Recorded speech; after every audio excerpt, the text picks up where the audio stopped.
સૃષ્ટિની કથા બતાવી છે।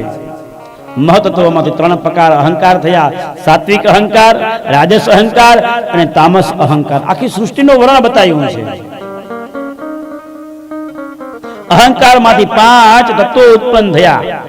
આકાશમાંથી વાયુ, વાયુમાંથી તેજ, તેજમાંથી જળ, જળમાંથી પૃથ્વી, એમાં 5 તત્વો ઉત્પન્ન થયા, જેને આપણે કહીએ છીએ પૃથ્વી, જળ, તેજ, વાયુ અને આકાશ। આ 5 તત્વોની ઉત્પત્તિ થઈ।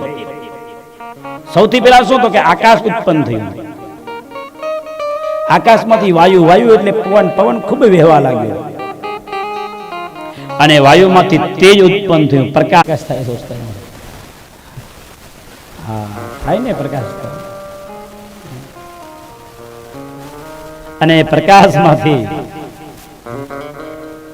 તેજમાંથી જળ, જળ એટલે વરસાદ વરસ્યો, જળ ઉત્પન્ન થયું અને એ જળમાંથી આ પૃથ્વીની ઉત્પત્તિ થઈ।